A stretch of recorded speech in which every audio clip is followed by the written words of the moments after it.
Bonjour. Aujourd'hui, je voudrais consacrer cette vidéo à l'auto-observation.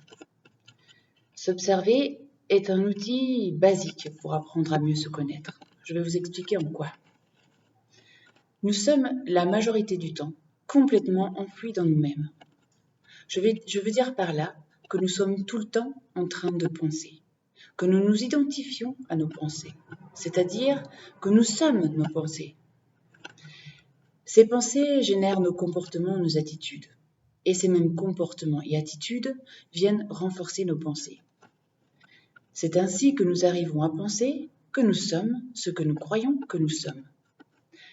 Le fait d'être nos pensées ne nous donne pas l'occasion de prendre de la distance par rapport à elles et de nous rendre compte qu'elles sont seulement des pensées, rien de plus. Les pensées proviennent de nos croyances, c'est-à-dire les croyances que nous avons à propos de nous-mêmes et du contexte extérieur qui nous entoure. Ces croyances naissent de nos expériences de vie, de notre héritage familial et socioculturel.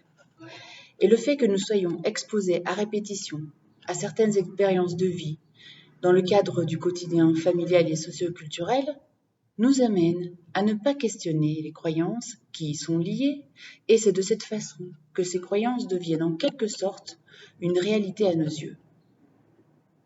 Ces croyances deviennent familières et par leur familiarité nous donnent une sensation de sécurité, ou plutôt une illusion de sécurité. La plupart du temps, nous n'avons pas conscience de ces croyances. Celles-ci ne sont ni bonnes ni mauvaises. Elles nous aident juste à nous mouvoir dans le monde dans lequel nous vivons. Le problème est de ne pas avoir conscience de ces croyances.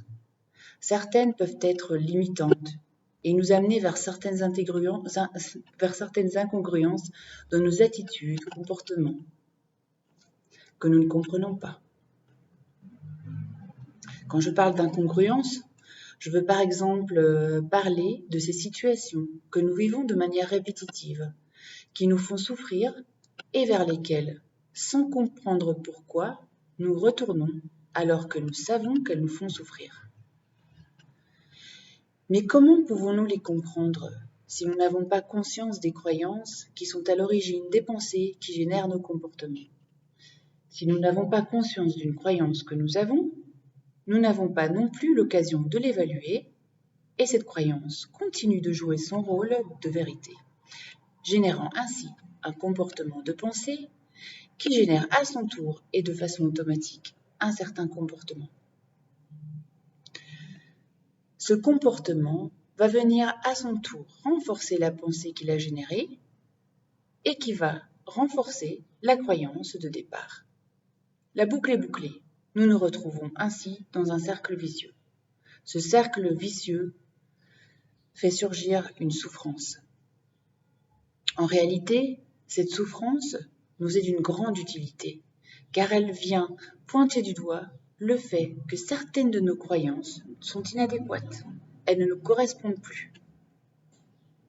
Ce qui importe dans tout ça, c'est de nous rendre compte que quand nous prenons conscience de nos croyances, nous nous donnons la possibilité de les changer, ce qui nous offre l'opportunité de changer notre réalité et de sortir de situations qui nous font souffrir. Au final, toute cette exploration de nous-mêmes commence par l'observation de soi, c'est-à-dire observer que nous sommes en train de penser, observer nos pensées, observer que dans certaines situations, nous nous comportons d'une certaine façon et que cette façon de nous comporter est liée à une pensée. Observer que cette pensée est juste une pensée, la recevoir sans la juger. Elle n'est ni bonne ni mauvaise, simplement elle existe.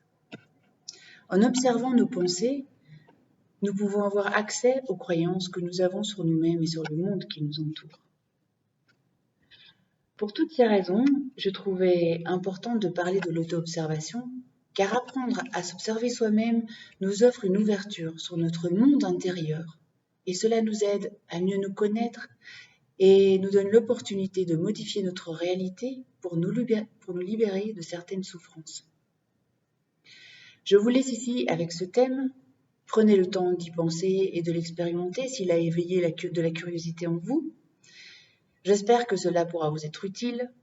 Et je termine en vous disant que vos commentaires sont les bienvenus. Je serais ravie d'avoir un retour sur cette vidéo et le thème abordé. Merci de m'avoir accompagné jusqu'à la fin de cette vidéo.